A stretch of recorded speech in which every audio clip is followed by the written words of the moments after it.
Coaching संस्थानों की मनमानी रोकने के लिए शिक्षा मंत्रालय ने एक नई गाइडलाइंस जारी की है। उसमें कहा गया है कि 16 साल से कम उम्र का बच्चों को कोचिंग संस्थानों में उनका एनरोलमेंट नहीं हो सकता है।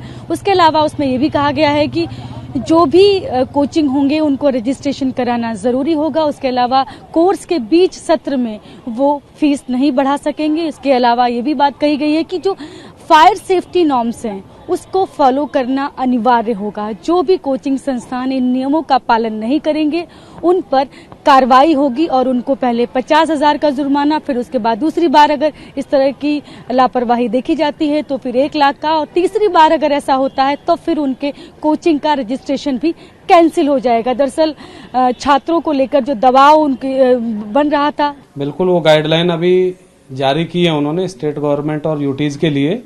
हम लोगों ने भी वो पढ़ी है और उस पर विचार विमर्श चल रहा है। अभी कुछ भी कहना बहुत जल्दबाजी होगी उसके बारे में कि है या नहीं है। जहां तक मेरा अपना पर्सनल सवाल है, पर्सनल मैटर की अगर मैं बात करूं तो कोचिंग सेंटर में 16 साल से कम बच्चों का जो प्रपोर्शन है वो बहुत कम है, क्योंकि ज्यादातर मेजोरिटी बच्चे कहाँ पर होते हैं आपके 11th 12th या तो 12th पास करने के बाद। तो ऐसा बोल सकते हैं लगभग 90-95% मेजोरिटी वो है। तो मुझे नहीं लगता कि इससे कोई बहुत ज्यादा इफेक्ट आने वाला है। देखिए, कोचिंग के रिगार्डिंग तो मैं यही बोलना चाहूंगी कि इसका रजिस्ट्रेशन तो बहुत ज़रूरी है, क्योंकि आजकल कहीं भी कोई भी कोचिंग खोल के बैठ रहा है, दैट इज़ नॉट गुड। हमें इसका रजिस्ट्रेशन पहले देखना चाहिए कि ये जो कोचिंग में हम अपने बच्चे को डाल रहे हैं ये कोचिंग रजिस्ट्रेटेड भी है या नहीं। That is must. हमारे बच्चों की सेफ्टी मस्ट है उसके। और इनका एनरोलमेंट मैं ये बोलूँगी कि 16 ईयर्स अब जो गवर्नमेंट ने जारी किया गया है कि जो 16 साल से छोटी उम्र के बच्चों को इसमें नहीं इन्वॉल्व किया जाए, वो अच्छा है, क्योंकि इसमें बेसिकली सोसाइटी का प्रेशर आ रहा है। सोसाइटी प्रेशर करिए कि बहुत ज़्यादा बच्चों के लिए कंपटीशन बढ़ रहा है। बच्चे कंपटीशन में जितना इन्वॉल्व होंगे उतना ही parents as a society pressurize होता है बच्चा कि हमें और करना है, उससे आगे बढ़ना है, उससे आगे करना है।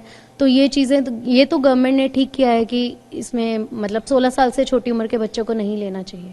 हाँ, मेरे हिसाब से बिल्कुल सही है, क्योंकि कोचिंग में बहुत ज़्यादा जो 16 ईयर से जो कम उम्र के बच्चे हैं उन पर बहुत ज़्यादा बर्डन पड़ जाता है। तो मैं तो ये कहूँगा कि जो गाइडलाइंस हुई हैं, निकाली हैं गवर्नमेंट ने, वो बिल्कुल ठीक है। हाँ, ये सही है, क्योंकि बच्चों पे प्रेशर आ जाता है ज़्यादा, क्योंकि उनकी अपनी स्कूल की भी पढ़ाई होती है एंड उन्हें सीधे पास भी करना होता है, क्लासेस पास करनी होती है एंड जेईई की भी तैयारी, तो काफ़ी ज़्यादा बर्डन आ जाता है उन पे।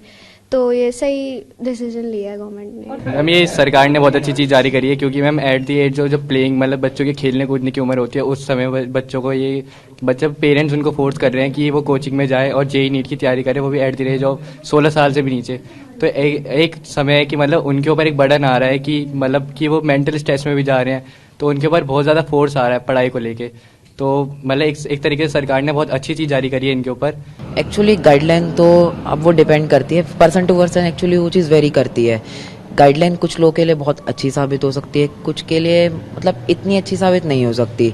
अब जिनके लिए अच्छी साबित हो सकती है, अब उसका एग्जाम्पल है, जैसे कई सारे बच्चे होते हैं मतलब वो छोटी सी एज में मतलब एटलीस्ट 16 से नीचे वाली एज के बच्चे काफ़ी जल्दी मेंटल प्रेशर में आ जाते हैं।